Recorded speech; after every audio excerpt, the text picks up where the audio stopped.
Bismillah. Kalau sudah mengerti yang tadi, persoalannya adalah bagaimana cara kita memohon kepada Allah. Itu dia. Bagaimana cara kita meminta? Kata Allah, kamu kalau punya masalah minta. Ya Allah, caranya bagaimana?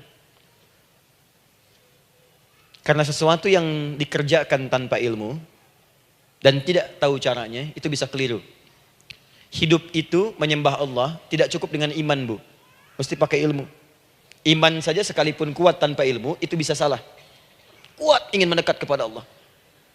Ya Allah, aku ingin ibadah, kuat. Saya punya kawan dulu di pesantren. Tahun kedua, dia sudah berubah. Ya, tadinya orang tuanya melihat anaknya, Masya Allah, tiba-tiba ada perubahan, senang ibadah, Bu. Malam-malam dia bangun, ini kisah nyata, saya alami sendiri. Masya Allah, saya senang sekali. Kita saling doakan, dia bangun malam tahajud. Bangun jam 2, Anda bayangkan. Yang sebelumnya menjelang subuh atau apa, ini malam Jumat lagi, malam libur. Malam libur biasanya santri itu, kebanyakan ada yang keluar, ada yang main, ada yang macam-macam. Ini dia malam tahajud, jam 2 bangun. Saya bahagia sekali. Udah bangun, sholat, selesai. Cuman pas waktu mau subuh, kok saya lihat tidur. Saya bangunkan kan. Fulan, bangun. Oh iya, katanya. Iya, oh mungkin nanti mau nyusul. Saya pikir istirahat dulu. Saya ke masjid lah. Udah ke masjid, dah selesai. Kita diskusi di masjid, selesai. Semua pulang saya jam 7. Saya lihat masih tidur juga. Barangkali dia sudah tadi sholat mungkin di kamar, nggak sempat ke masjid karena capek. Tapi saya lihat kok posisinya nggak berubah. Di situ juga. Akhirnya setengah jam saya tunggu, saya bangunkan. Bangun. Bangun. Kenapa Adi, katanya? Saya kira antum belum sholat subuh ya. Adi gimana sih? Kan udah saya jama dengan tahajud tadi. Udah saya jama dengan tahajud. Jadi memang kekuatan imannya lagi tinggi, cuman ilmunya kosong. Ini yang bahaya. Besok-besok kalau orang kayak gini sholat subuh bisa 4 rakaat. Ya. Karena itu berdoa penting, cuma kita mesti tahu caranya. Yuk kita mulai bagian pertama. Quran surah kedua ayat 186, paling kiri sebelah bawah. Sudah? Wa idza sa'alaka 'ibadi 'anni fa inni qarib. Fokus. Kata Allah, kalau hamba-hambaku Muhammad SAW bertanya kepadamu, minta petunjuk untuk mencari-cari aku. Tuh Bu, coba lihat. Ayat doa dibuka lagi dengan kalimat hamba. Untuk menegaskan status kita. Jadi kalau ditanya, kita siapa di hadapan Allah? Makanya nggak usah sombong. Jangan sombong, karena kita cuma hamba. Karena itu ketika Korun sombong, Korun tuh manusia terkaya yang pernah hidup di bumi. Hartanya Bu, ini saya kasih bocoran sedikit, kunci berangkasnya saja, kemana-mana itu suka dibawa, dipikul paling sedikitnya 8 bodyguard, cuman bawa kunci berangkas saja begini. Di Korun pengen ngasih tahu, kalau ada yang pengen nyuri di tempat saya silahkan aja, ini aja bodyguard saya ngangkat kuncinya susah. Korun.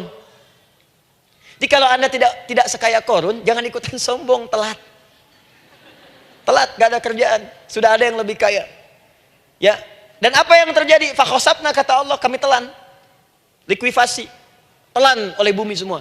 Dengan kekayaannya semua habis. Jadi ketika ada seseorang yang lupa dengan statusnya sebagai hamba, maka Allah akan memberikan pelajaran kepadanya untuk taubat. Kalau nggak mau taubat juga, telan habis. Untuk menunjukkan kamu tuh bukan Tuhan, saya Tuhannya. Maka jangan ikutan sombong. Kalau ada yang perlu punya Ferrari, Lamborghini, Lamborghini, ya, wah, bikin rame di jalan, cuman nggak update status, kasih tahu, maaf Mas, telat. Itu gambaran hidup. Dan ingat, setiap dibuka dengan kalimat permohonan, itu kalimatnya hamba. Hambaku, hambaku, hambaku. Termasuk mau minta taubat, hamba. Quran surah 39 ayat 53. Qul ya ibadiyalladzina asrafu ala anfusihim la taqnatu min rahmatillah. Katakan Muhammad pada hambaku yang merasa banyak dosa, pengen berdoa minta taubat. Kata Allah, hamba.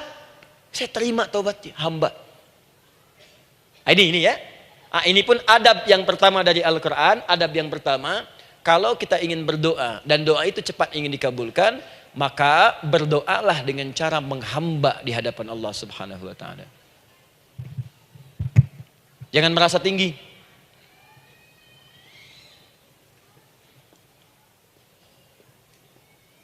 Saya turunkan caranya. Bagaimana cara menghamba itu dengan cara yang baik? Fokus. Wa idza sa'alaka ibadi anni, Muhammad SAW, jika ada hamba-hambaku bertanya padamu tentangku, ingin mencari-cari aku. Masya Allah, ibu maaf ya, biasanya kan kalau orang mencari Allah, ingin mendekat kepada Allah, entah itu datang ke masjid, bangun malam, biasanya motifnya cuma dua. Satu, ada kebutuhan, pengen berdoa, terus dekat sama Allah. Besok mau arisan, malamnya tahajud. Anak mau ujian, baru puasa, kan? Suami ada proyek, nah, baru baca Quran, kan? Terus itu biasa itu. Biasa, jadi fitrah bu. Tumben jeng tahajud, fitrah. Itu biasa itu. Ya. Yang kedua, taubat dari maksiat. Taubat. Seorang taubat ke masjid, bangun malam, doa, itu biasa. Jadi kalau ada seperti itu tandanya kita hamba normal manusia. Fa inni qarib, kata Allah, katakan Muhammad SAW, katakan kepadanya, janganlah mencari, aku dekat. Dekat, jangan mencari, aku dekat. Jadi bu, ketika kita butuh Allah, langsung dijawab oleh Allah. Kamu mau apa? Aku dekat. Itu secara psikologi memberikan ketenangan yang paling dalam. Saya belum datang di sini sampai jam 8, ibu tanya panitia, ustadznya mana sih? Ukti, ustadznya mana? Jawaban pertama misalnya, ini belum jelas nih ustadznya. Gak ada kabar. Yang kedua mengatakan, tenang saja, ustadz sudah dekat. Maka yang kedua itu lebih menenangkan kepada kita. Ketika ibu mencari, ya Allah, saya sedang ada masalah, langsung dijawab oleh Allah. Tenang, aku dekat denganmu. Mau minta apa? Itu bu, jadi kalau ibu sedang punya persoalan, psikologi Al-Quran mengatakan, langsung rasakan Allah itu bersama kita, dekat, menunggu kita mau minta apa. Ibu punya masalah dengan suami, ingin mengadu. Lu kata Allah, saya dekat, kamu kenapa? Ada masalah apa? Ayo minta, ayo cerita. Mohon. Ibu punya masalah dengan anak. Ibu punya masalah dengan tetangga, di pekerjaan, kehidupan sosial. Kata Allah, saya dekat. Nah perasaan itu hadirkan dalam jiwa kita. Ini sekarang jarang didapatkan. Jadi kalau ada masalah itu, hal pertama yang dilakukan itu belum ingat Allah itu masalahnya. Di kebanyakan manusia itu kalau punya masalah, selalu ingin yang pertama itu solusinya. Bukan Allahnya. Kan pemilik solusinya Allah. Jadi kalau kita ingat pada yang memiliki, maka apapun yang kita minta akan diberikan. Bahkan ada orang yang saking ingatnya dengan Allah, sebelum minta sudah dikabulkan. Itu yang dahsyat. Nah, sekarang setelah kita paham tentang kedekatan ini, kemudian kita praktekkan. Jadi bu ya, maaf ya, ketika ibu punya masalah apapun, yang pertama diingat Allah. Allah, engkau telah berjanji, engkau pasti akan tepati. Ya Allah, sekarang aku ada persoalan. Nah, sekarang teruskan ayatnya. Ujibu da'watad da'i idza da'an. Ujib.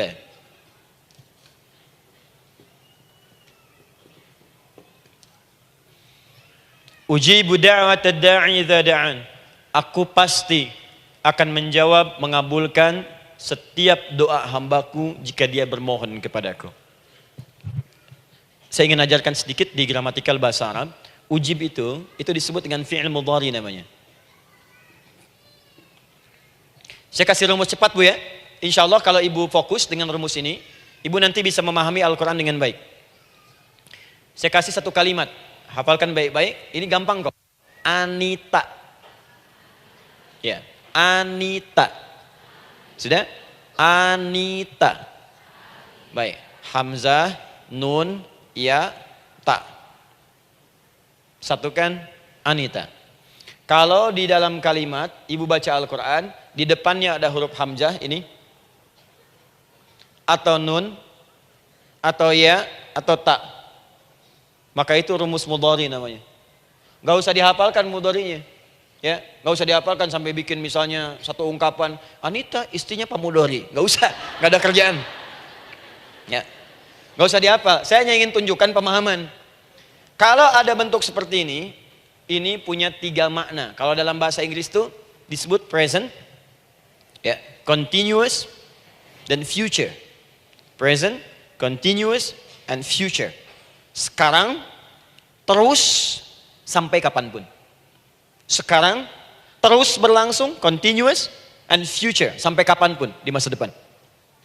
Ini bentuknya disingkat dengan rumus ini, Anita. Di dalam konteks pengabulan doa, kata Allah, ketika saya akan kabulkan. Kalau kamu punya masalah, kamu berdoa, saya akan kabulkan. Nah, kalimat Allah saya akan kabulkan ini, bentuknya menggunakan mudhari. Ada hamzah di depannya, ujib. Artinya apa? Kalau ibu sekarang berdoa, saya akan kabulkan, kata Allah. Terus kamu berdoa, saya akan jawab. Nanti pun punya masalah di masa depan, kamu berdoa, saya jawab juga. Jadi artinya, tidak ada doa yang sia-sia. Semua doa, ingat, sepanjang kita butuhkan, pasti Allah berikan. Doa itu, sepanjang kita butuhkan, pasti akan dijawab.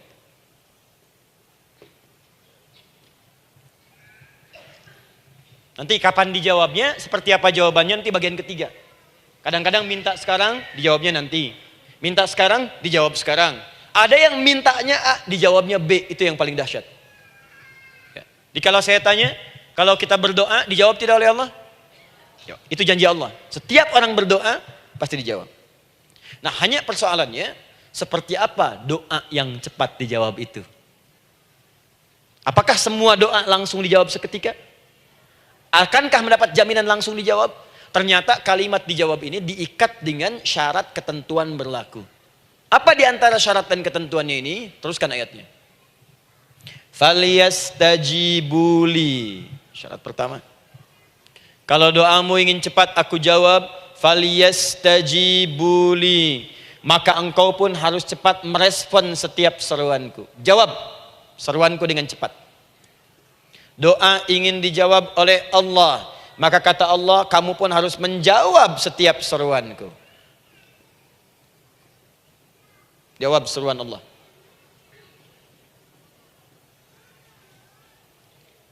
Ayo respon, adil.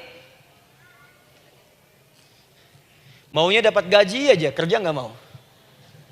Ya? Apa ibu pikir duduk manis, santai di ruangan tengah, tiap bulan suami datang berikan uang belanja? Belum tentu. Kalau sikap tidak bagus, ya interaksi tidak mulia, maka belum tentu itu didapatkan. Maka syarat pertama kata Allah, kalau doamu ingin cepat aku jawab, maka setiap aku seru, cepatlah engkau kemudian kerjakan dan jawab itu. Jadi ternyata seruan Allah itu terkait berkelindan dengan pengabulan doa. Jadi ketika ibu diseru oleh Allah, diminta diperintahkan sesuatu oleh Allah, sebetulnya itu kunci untuk mendapatkan jawaban doa kita, Bu. Dipanggil kita, ayo cepat datang ke sini, mau minta apa? Minta, saya kasih. Apa di antara kunci doa itu, Ustaz? Yuk kita lihat. Adalah jawaban dari seruan Allah. Apa di antara seruan Allah itu? Saya beri contoh satu misalnya. Allah perintahkan kita untuk sholat. Bahkan diseru, diingatkan 5 kali dalam sehari. Sholat. Bukankah kita diseru, Bu? Dipanggil 5 kali sehari untuk sholat? Allahu Akbar, Allahu Akbar. Ya? Diingatkan kan? Ayo ingat Allah, ingat Allah, ingat Allah, ingat Allah. Allah Maha Agung, Maha Besar semuanya, dan seterusnya. Perhatikan baik-baik. Apa tujuan Allah menyuruh kita dalam sholat? Ternyata bukan ingin memberikan beban ruku dan sujud. Bukan sujudnya yang penting. Karena semua makhluk tidak sujud pun tidak akan menurunkan status Allah sebagai Tuhan. Allah tetap Allah, gak ada ruginya. Yang rugi kita, ternyata ketika disuruh sujud, disuruh ruku itu, ternyata yang ditunggu itu bukan ruku sujudnya. Allah nunggu, punya masalah apa? Mau minta apa? Karena itu dalam ilmu fikih, ibu buka semua kitab fikih. Salat itu secara bahasa disebut dengan doa. Nama lain dari doa adalah salat. As-salatu hiya doa. Salat adalah doa. Karena itu semua bacaan dalam salat doa semua. Coba lihat. Baru takbir Allahu Akbar, doa iftitah. Al-Fatihah doa, Bu, jangan dikira Al-Fatihah nggak ada doanya. Nih, nanti saya berikan cepat ya. Ini highlight dulu. Highlight dulu. Dalam sholat itu ada 4 keadaan. Ingat ini baik-baik. Nanti ibu manfaatkan, minimal zuhur lakukan. Ada berapa keadaan? 4. Ada 4 posisi, 4 keadaan dalam sholat. Yang kalau ibu berdoa benar, meminta di situ dengan benar, itu seketika akan dikabulkan. Seketika. Satu, saat berdiri. Berdiri. Dua, saat rukuk. Rukuk. Ketiga, saat sujud. Ketiga, saat sujud. Keempat, sesaat sebelum salam. Berdiri, rukuk, sujud, sesaat sebelum salam. Baik, sebelum saya bahas lebih jauh, saya ingin sampaikan dulu. Jadi ternyata ketika kita diminta oleh Allah menunaikan sholat, itulah cara kita memohon, Bu. Itulah waktu kita meminta. Dan dahsyatnya dalam sehari itu 5 kali ditungguin, Bu. Mana ada manusia di muka bumi ini buka pintu rumahnya 5 kali sehari cuma untuk memberikan apa yang dibutuhkan. Sesoleh-solehnya Ustadz, gak ada yang mengatakan, ayo 5 kali sehari datang aja ke rumah saya. Kalau butuh apa-apa ambil. Butuh kulkas, ambil kulkasnya. Butuh TV, ambil. Gak ada begitu. Allah itu maha baiknya, 5 kali sehari dipanggil. Dari subuh sampai zuhur. Kita bangun tidur aja, punya masalah nggak? Ayo minta, disuruh sholat 2 rakaat. Dan sholatnya nggak usah banyak-banyak, 2 rakaat aja dulu supaya nggak ada beban. Itu pun kadang-kadang masih lupa berapa rakaat kita sholat. Ya. Ayo sujud, disuruh minta, punya masalah nggak? Terus dari subuh sampai ke siang dipanggil lagi, punya masalah lagi nggak? Disuruh zuhur 4 rakaat. Karena waktunya cukup panjang, suruh 4. Ayo minta. Ada masalah apa? Minta sujud kita. Minta mohon. Dari zuhur ke asar ditanya lagi, ada masalah nggak? Panggil lagi. Ke maghrib sampai ke isya sebelum tidur, supaya tidurmu enak, masalah nggak ada, tenang, nikmat, nyaman istirahatnya. Ada masalah nggak? Disuruh sholat lagi. Jadi kalau orang paham sholat itu kunci kebahagiaan, dia akan senang menunaikan sholat. Makanya ketika ibu bertanya, kenapa saya sholat? Dijawab oleh muadzin, hayya 'alas shalah, ayo sholat. Kenapa sih sholat? Hayya 'alal falah.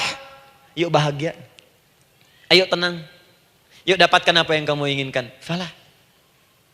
Jadi kalau orang paham sholat itu menyelesaikan persoalan, tentu orang akan berbondong-bondong semangat untuk menunaikan sholat. Cuman sayang segelintir orang itu menilai sholat sebagai beban. Jadi sebagai kewajiban beban saja, makanya sholatnya nggak nikmat. Karak tadi duhur, ayeuna asar deui. Tuh. Ya bagaimana doanya bisa dijawab? Anda datang pada orang, tapi datangnya dengan marah-marah. Datangnya dengan mencelanya. Ya bagaimana dia bisa memberikan kebutuhan Anda? Anda datang pada Allah dengan niat yang tidak ikhlas. Setelah itu kemudian menggunjingkannya, bagaimana bisa dijawab? Tuntutan tinggi.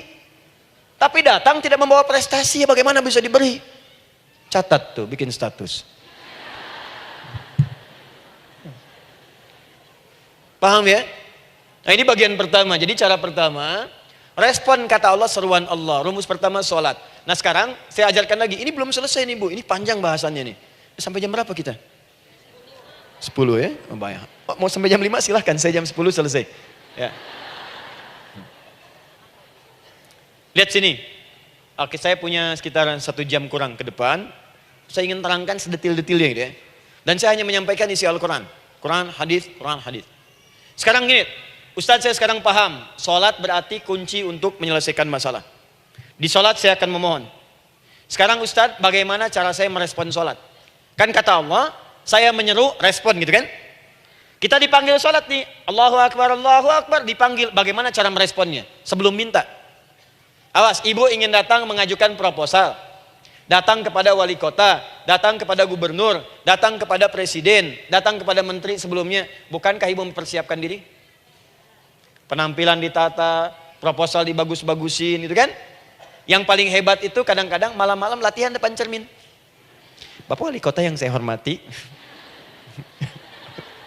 Lihat semuanya tuh. Dan yang paling luar biasa, maaf ya, janjian jam 7 dengan Pak Wali Kota, datang jam 6 ke Balai Kota. Sekarang ibu punya janji dengan Allah. Janji itu sudah diketahui sebelum pertemuannya. Kalau tidak percaya, 5 waktu ini ibu sudah hafal Bu. Ya, bahkan disuruh ngapalin oleh Allah. Buka Quran surah ke-4. Surah ibu, surah mama, An-Nisa. Ayat 103, Quran surah 4 ayat 103. فإذا قضيتم الصلاة فاذكروا الله قياما وقعودا وعلى جنوبكم فإذا اطمأننتم فأقيموا الصلاة. Lihat ujung ayatnya. Innas salata kanat 'alal mu'minina kitaban mawquta. Sungguh semua waktu salat itu telah ditetapkan waktunya bagi orang beriman. Itu terjemahan biasa. Kalau terjemahkan pakai ilmu balaghah, sungguh orang beriman itu hafal waktu-waktu salat. Tahu waktunya.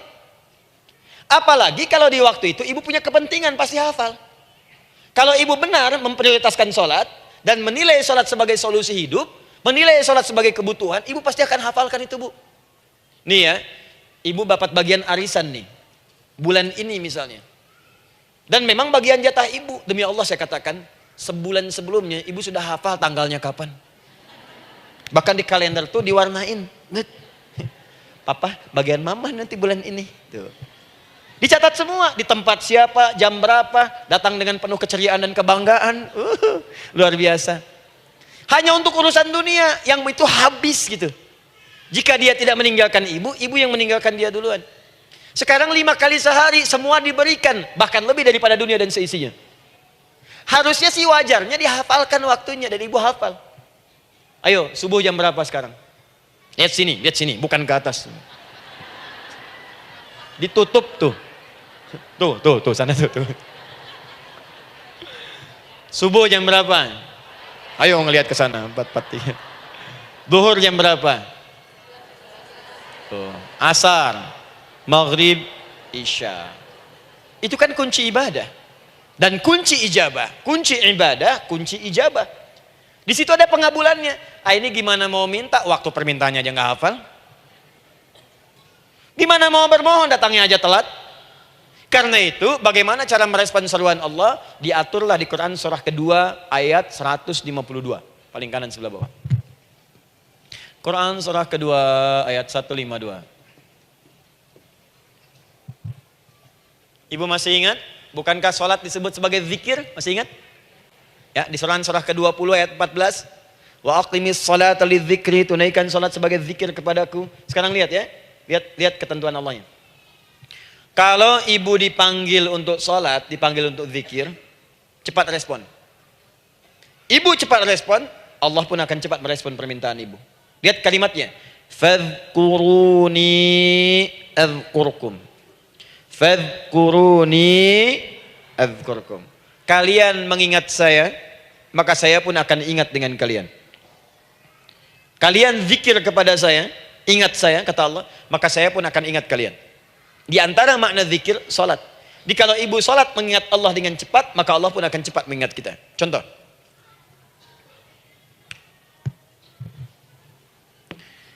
Saya ambil waktu subuh misalnya. Di Bandung 4:33. 4:43. Oh, lihat ke sana lagi terjadi perbedaan pendapat, ya. Ada yang 4:33, ada yang 4:34, ada yang 4:35 dan seterusnya. Yang ambil tengah-tengah lah, 4:35 misalnya. Orang 4:35. Lihat sini, fokus. Allahu Akbar, Allahu Akbar. 4:35. Dipanggil salat, diseru. Kan tadi rumusnya di Quran surah 2 ayat 186. Faliyastajibuli. Kalau diseru cepat jawab, gitu kan? Nah, terus diseru 4:35 adzan. Allahu Akbar, Allahu Akbar. Begitu diseru, ibu langsung datang. Ya Allah, sudah adzan, seruan nih, saya siap-siap, saya ingin minta sesuatu. Nah, orang yang datang saat dia diseru Allah, dia pun datang kemudian untuk menyerunya, maka Allah pun akan menjawab apa yang ia mohonkan saat ia bermohon kepadanya. Perhatikan, dipanggil oleh Allah lewat suara muadzin, Allahu Akbar, dia merespon cepat, siap salat. Maka dia pun ketika memanggil Allah, seketika Allah pun akan jawab padanya. Sesuai dengan kadar responnya. Dipanggil saat itu, dia menjawab. Maka Allah pun akan ingat kepadanya hanya saat dia memanggil saja. Di saat panggil, diingat. Panggil, diingat. Jelas? Ini yang hebat. Dipanggil 4:35. Allahu Akbar, Allahu Akbar. Dia sudah ingat dari sejak jam 3:45. Dia bangun jam 3. Bisa. Padahal belum dipanggil. Datang. Bahkan Masya Allah, melakukan warming up dulu. Tahajud. istighfar, baca Al-Quran sebelum dipanggil. Masya Allah Bu, ibu mau datang misalnya ke istana, janjian jam 7, datang jam 6. Di situ ibu kerjakan yang baik-baik dulu. Wah lihat, terus kelihatan CCTV kan. Wah ini orang bagus banget nih, mulia, bagus. Sampah diambilin, disapu. Kelihatan. Itu ibu belum datang pun udah dipanggil duluan. Ada orang yang belum dipanggil sudah datang menghadap Allah. Tahajud dia, zikir dulu, istighfar dulu. Ini orang, maaf ya, walaupun dia belum memanggil Allah, Allah sudah menyelesaikan semua persoalannya. Di orang-orang yang selalu ingat kepada Allah, walaupun Allah dalam waktu tidak memanggilnya, maka Allah akan mengingatnya sekalipun orang ini belum bermohon kepadanya. Maka ibu nanti akan temukan orang-orang yang langsung diselesaikan persoalannya oleh Allah bahkan sebelum dia bermohon kepadanya. Ada orang yang seakan gak punya masalah Bu. Bukan gak punya masalah, sebab setiap dia punya masalah, masalahnya diringankan oleh Allah. Ini seakan-akan gak ada beban. Ah ini indah hidupnya. Enak. Butuh sesuatu, sebelum nyari, datang. Ada persoalan, senyum dikit, selesai. Orang macet mengeluh, bikin status, dia macet malah senang. Dan hatinya dilapangkan oleh Allah. Bayangkan ada janji rapat jam 9, setengah 9 masih macet. Diprediksi di Google akan sampai 2 jam lagi. Yang lain mengeluh, telepon sana, telepon sini, ini. Dia nggak aja, lapang aja. Alhamdulillah ya Allah kasih macet. Morotal, saya mau dengerin surah Al-Baqarah. Buka, hafalin. Partnernya nelpon. Sampai di mana akhi? Ini sampai di surah Al-Baqarah ayat 186. Tidak ada yang sia-sia dari Allah. Sabar ya di sana. Ya, atau kita bisa koneksikan dari sini apa yang bisa saya selesaikan sekarang di sini sehingga sampai sana kita tinggal kesimpulan saja. Tenang hatinya. Gak ada gerasak, gerusuk, gelisah gini, telepon sana sini, klaksonin. Dasar lampu merah, lama, birunya sebentar. Padahal biru nggak ada, yang ada hijau kan. Jadi kalau sudah begitu enak Bu. Yang perempuan ada di Quran Maryam. Maryam kan perempuan. Dan Maryam itu bukan nabi, bukan rasul. Ingin memberikan pesan kepada ibu, perempuan dimanapun. Tidak harus jadi nabi supaya doa cepat dikabulkan. Tidak harus menjadi rasul. Ini Maryam bukan nabi, bukan rasul. Tapi dia ini luar biasa. Sebelum dipanggil udah datang. Zikirnya tak terlukiskan. Mohon kepada Allahnya luar biasa. Menjaga diri dari hal yang dilarang oleh Allah. Apa hasilnya? Sebelum diberikan bahkan oleh pamannya sudah ada kebutuhannya. Quran surah ketiga ayat 37. Kullama dakhala 'alaiha Zakaria al-mihraba wajada 'indaha rizqa. Setiap pamannya mau memberikan kebutuhan Maryam sudah ada di dalamnya Bu. Sudah ada. Itu luar biasa. Mau makan, makanan ada. Mau anggur, anggur ada. Ya. Wah, itu luar biasa Bu. Jadi bermohon bahkan sebelum waktunya. Sentuhlah ia tepat di hatimu, maka ia akan jadi milikmu untuk selamanya. Wah, nah, itu doa tuh. Aduh, mana-mana. Paham? Tuh. Jadi kalau yang standar-standar saja itu biasa. Maka datang sebelum waktunya. Datang. Atau datang pas dipanggil, standar. Jadi kalau 4.35 adzan, Allahu Akbar, Allahu Akbar. Ibu bangun, siap sholat, siap sholat. Itu standar. Yang dulu bahagia. Naikin lagi levelnya. Yang celaka itu ya ini nih. Dipanggil 4.35, baru bangun 5.34.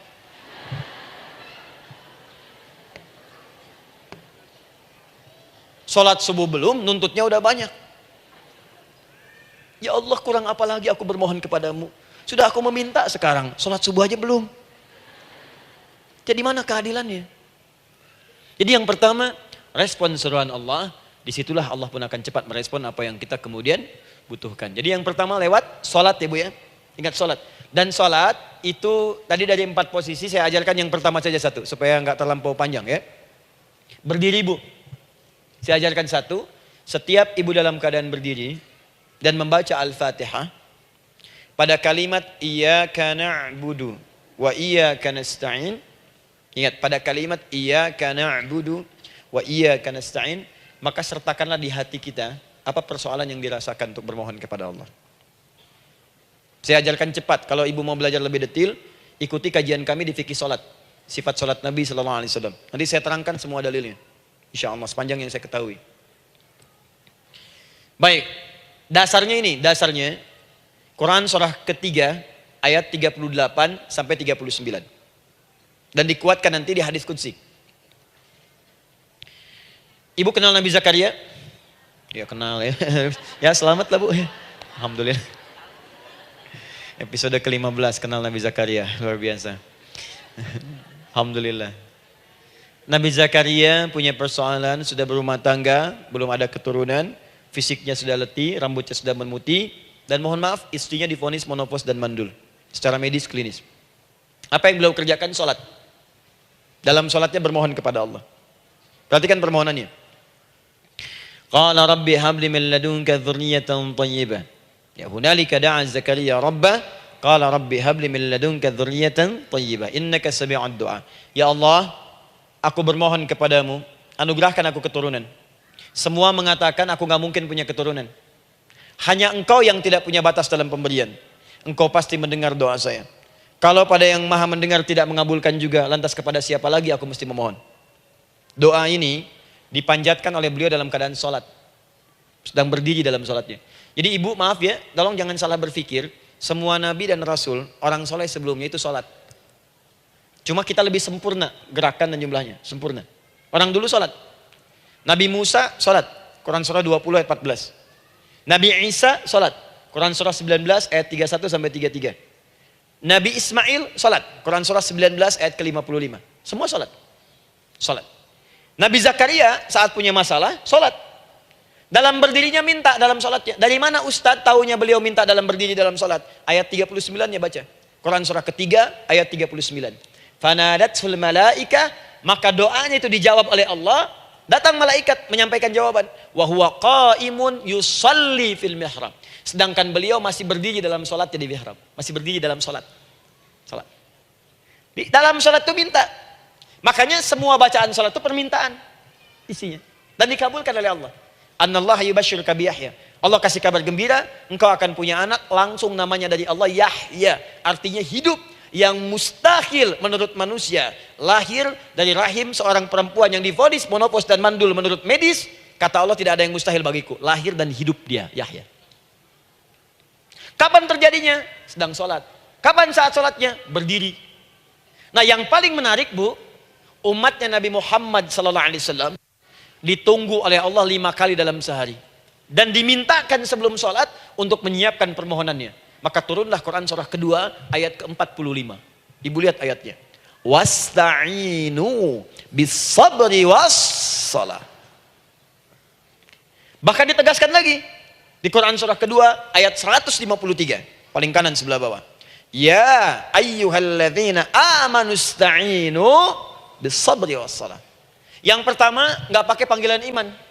Wasta'inu, kata Allah, hey, kalau kamu punya masalah, jangan mengeluh, jangan berkeluh kesah, jangan terlampau banyak gelisah, cepat siapkan dirimu untuk menunaikan sholat. Siapkan permohonanmu, minta kepada aku lewat sholat. Kalau belum yakin, disebutkan imannya. Ya ayyuhalladzina amanu, hey orang-orang yang masih merasa punya iman, katanya punya iman. Jadi kalau ibu nggak mau minta lewat sholat, dipertanyakan imannya. Kamu punya iman nggak? Kata Allah. Yakin nggak dengan saya? Kalau punya masalah jangan mengeluh. Datang pada saya minta. Lewat sholat, saya panggil sholat minta. Kalau masih merasa punya iman. Tuh, iman kita tuh dipertaruhkan di situ. Nah sekarang, saya berikan rumus bahasanya. Allah memanggil kita dengan bentuk jama, perintah jama. Wasta'inu, wasta'inu. Itu bentuk perintah. Wasta'inu, bentuk perintah.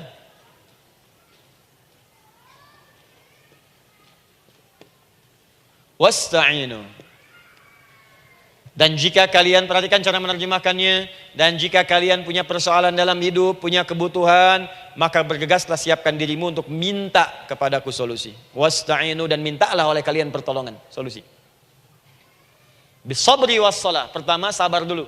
Sebelum sholat, sabar dulu dengan itu. Tahan dulu. Terima dulu. Jangan mengeluh, terima dulu. Nanti dalam sholat minta solusi. Itu maksudnya.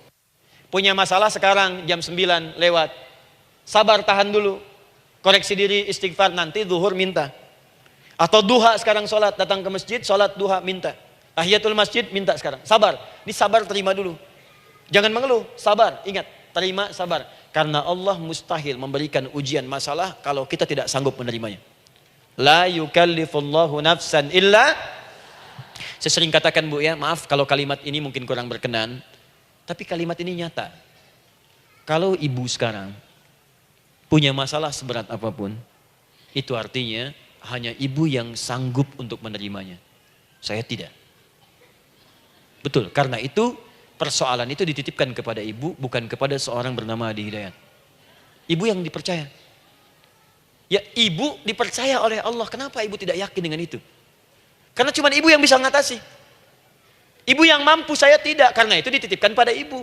Kaidahnya la yukallifullahu nafsan illa wus'aha. Allah nggak akan berikan beban ujian masalah kalau dia nggak mampu. Artinya kalau saya nggak mampu, saya nggak dikasih. Ibu mampu, ibu diberi. Jangan mengeluh. Kenapa mesti saya ya Allah? Kamu mampu. Ya Allah, why me? Why not? Kamu yang bisa. Nah sekarang, wassalah setelah terima itu, tapi juga jangan terlampau kepedean. Memang cuma saya yang mampu ya, bikin status. Kemudian sholat, kita akan katakan, ya Allah, Engkau perintahkan saya untuk minta tolong. Sekarang saya akan minta kepadamu. Lalu kita katakan, maaf ya Allah, saya sekarang punya masalah, saya ingin bermohon kepadamu, saya ingin minta kepadamu ya Allah, saya mohon ya Allah. Maaf Bu ya, maaf ya, sebentar. Ibu kalau punya masalah sedikit atau banyak? Banyak. Yang punya masalah ibu saja atau anak juga punya masalah? Kadang-kadang, bukankah anak yang punya masalah ibu yang minta? Bukankah suami yang punya persoalan ibu yang bermohon? Kan? Karena itu, kalau kita ingin memohon kepada Allah dengan persoalan yang kompleks mewakili yang banyak, maka pertama kalimatnya diawali dengan huruf na. Berarti kami, kita, semua. Jelas ya?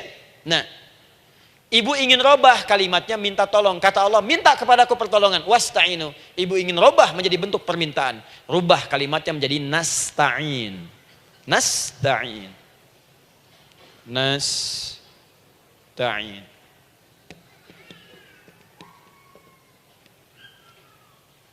Wasta'inu nasta'in. Minta kepada siapa tadi? Allah. Boleh minta kepada selain Allah? Tidak. Hanya kepada Allah saja? Hanya kepada Allah saja. Hanya kepadamu ya Allah. Tidak kepada yang lain. Maka kalimatnya menjadi iyyaka. Iyyaka. Hanya kepadamu saja ya Allah. Engkau berjanji, kalau ada masalah minta aku berikan. Sekarang hanya kepadamu saja ya Allah, aku bermohon.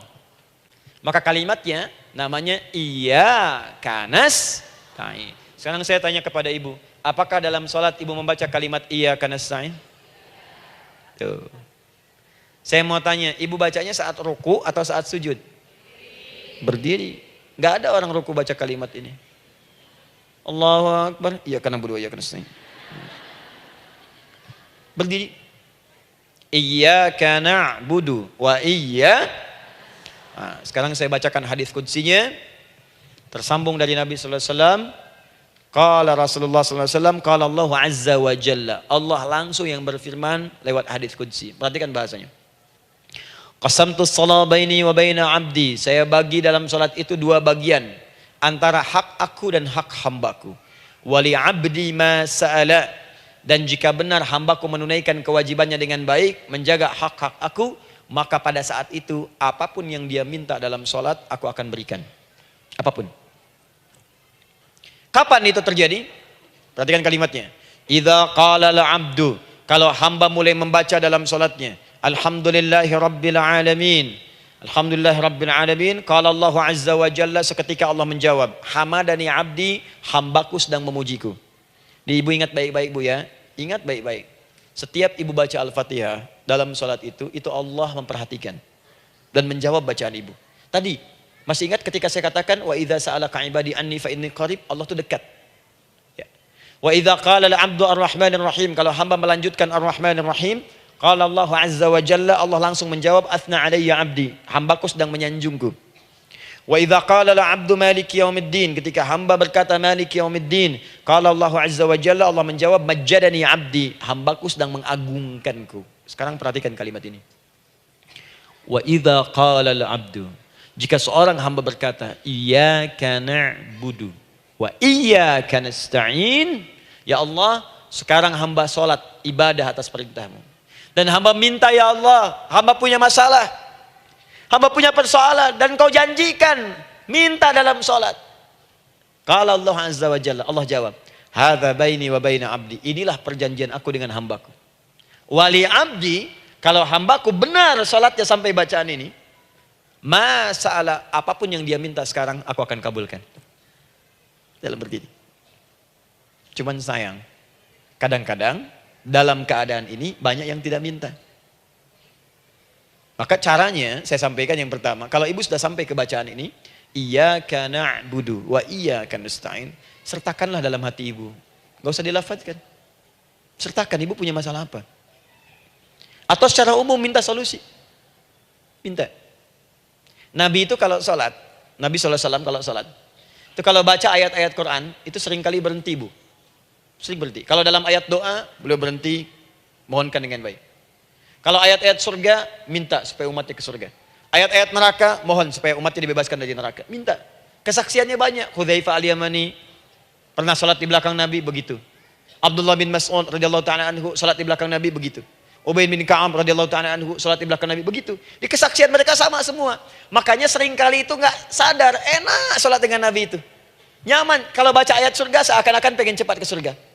Kalau baca ayat doa berdoa, jadi nggak sadar. Rakaat pertama 100 ayat aja Al-Baqarah. Ya, kadang-kadang lewat ke Ali Imran. Pernah rekornya 5 juz 4 halaman, An-Nisa ayat 176 baru berhenti. Ya walaupun besoknya nggak pada ikutan lagi. Ya. Karena merasa ini kapan rukunya gitu. Sekarang atau nanti, sekarang atau nanti. Tapi enak. Nah saya ajarkan satu hal. Kalau kita sampai pada bacaan Al-Fatihah tadi, jeda sejenak bu, rasakan itu, minta. Minta. Setelah itu Allah ajarkan satu lafaz. Kalau lafaz ini benar dibacakan oleh ibu, benar dibacakan, maka seketika doa akan dijawab. Langsung dikabulkan. Apa bacaan itu? Nanti dalam pelajaran selanjutnya kita akan bahas ya insya Allah.